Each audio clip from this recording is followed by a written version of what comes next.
Brand strength versus dealership strength. When buying a car, which one would you actually look at first? Most of the buyers make a huge mistake and only look at the brands from one point of view. Is it a good brand? Does everyone know it? What are the options, features, specifications? And they neglect one very important factor there. How is the dealership's performance affecting his overall experience? When buying a car, it's actually a journey, and it's an experience that will go for around 4 to 5 years with one single brand. And there are two aspects to look at that. One of them is which region you're from, and since we are talking about Middle East mainly and Africa, and there lies the trick, how I call it, because I think and I believe truly that the buying decision should be based on at least 50% within our emerging markets of your decision. Looking at it from that way, and especially that most of the brands, when you look at the sales and market share, are actually mass markets, mass brands, without going into a lot of details regarding which names and the segmentations for it. But you have the luxury customers normally target the brand strength and the image. However, when you go to the mass production brands, it's a bit of a different game. And even same applies very much to the first buyer. There comes the 50% of the dealer strength and how that impacts your decision. The main idea of the video today, or our conversation, is to outline how you should actually look at that from the buying decision part, and what actually to ask your dealer.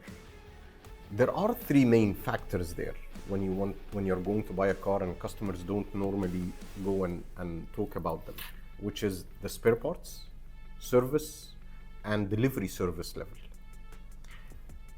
We are going to go a bit in depth in each, however, not very much in there. There is the spare parts part, and normally the spare parts and service, you would target 85% to 95% either fill rate and first time fix rate, which what we call it FTFR in the automotive industry. Try to target the 85 to 95% when asking your dealer, and don't be afraid of asking your sales consultant or the person in the showroom when you're approaching the buying process. Ask about those factors. Normally, as I said, ideally a dealership or a good dealership, and even when you break it down into models within that dealership, the fill rate for spare parts is around 85 to 95%. Of course, there is higher. There is 95 and higher, and even the customer satisfaction index, and also the delivery service level for a high performing dealer, it sometimes reaches 95 to 98% approximately. Now, again, it is a bit different between one dealer to another. But just recapping on these three, it is very important that you ask these questions to the sales consultant and to the frontliners in sales department, and even to have that information. And I'm talking here to the automotive industry experts and professionals. Always ask your service department and spare parts department about these rates. Have them ready for your customer. Educate the customer accordingly. We always hear from the customers and even the market that, yeah, I've bought this brand or this model, specific model in a brand, but stay away from it. Now, the answer is in those percentages. Spare parts fill rate and the lead time it takes for spare parts, and of course there is three types of spare parts: the fast moving ones, and the medium movement, and the ones that stay a little bit more on the shelf. like the body parts, for example. Always look at how the dealership works on all those three fill rates. It is very important. Also, the first time fixed rate, which is at the service level, ask those questions. Don't be afraid to do it, because it will reflect on your downtime. The first time fixed rate is actually, it means that how many times would you go back to a dealer for a specific or the same problem, let me put it this way, and has it been fixed in the first or second time? And based on that, accordingly, you will know how to ask your next questions to the dealer. Don't retreat from getting those answers. It will enlighten you on the process. At the end of the day, you will know, should I be going for this brand or no? Is it a suitable brand for me, and can I, even without going to the dealer for warranty or whatever, can I still be okay with it? There is a lot of brands I've seen along my journey that have an excellent durability performance, for example, that you don't need even to go to the dealer. I can source the spare parts from outside. I don't need the warranty, so on and so forth. That's how it applies. The factors affecting that is actually, first of all, is the inventory management, as we mentioned, spare parts, the supply chain efficiency of the dealership. It will give you those factors, and is the dealership performing in a satisfactory way? And when you're buying a car, always compare one dealership to another. You will have, let's say you have 2-3 brands in mind and you're actually comparing them. Compare between those rates. And based on that, take the decision into buying the car or the commercial truck, because it really does affect you. The other part is always the technological integration within that dealership. Is that dealership up to date within the industry standards? Have a look at them. Ask the right questions. It's not wrong.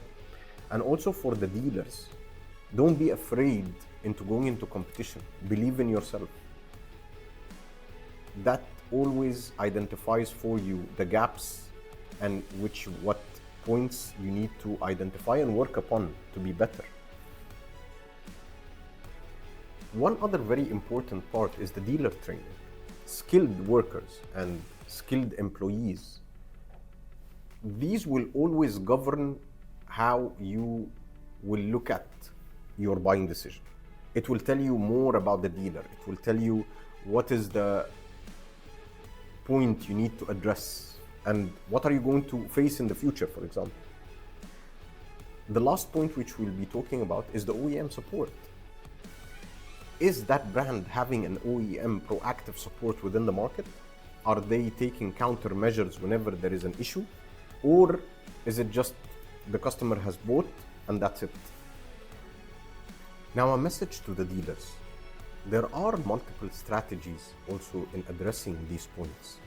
It's not just that we are outlining how a customer should look at the buying decision and how to outline your strength in front of the customer. It is also what are the strategies that automotive dealerships need to look at and consider. For example, data analytics, the real-time communications of the staff, the process of the optimization. All these factors are very important. The regional distribution centers of spare parts that facilitate the coordination and delivery of spare parts to your centers or even to the spare parts dealers.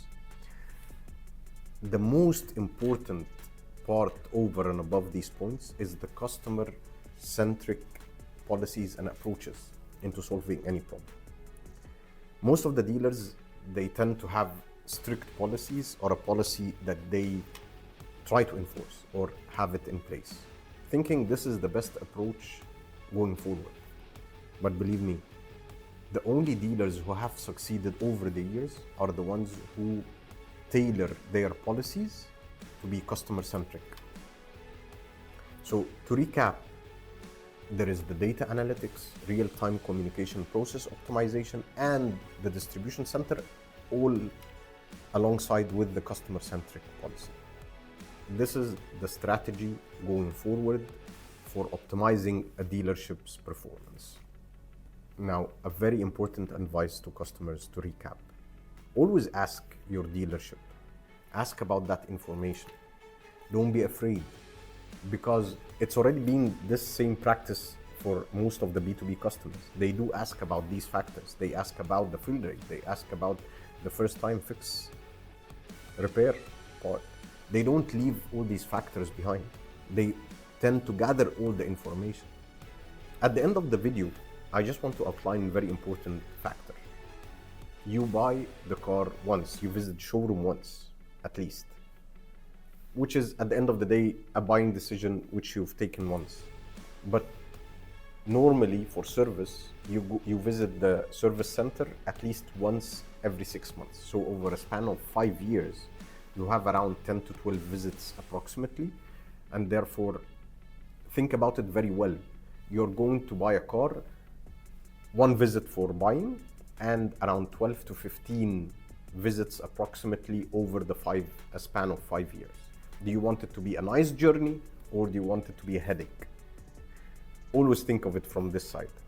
That's how you should buy a car, and that's how your mentality should be addressing and breaking down the facts to look at this. Thank you.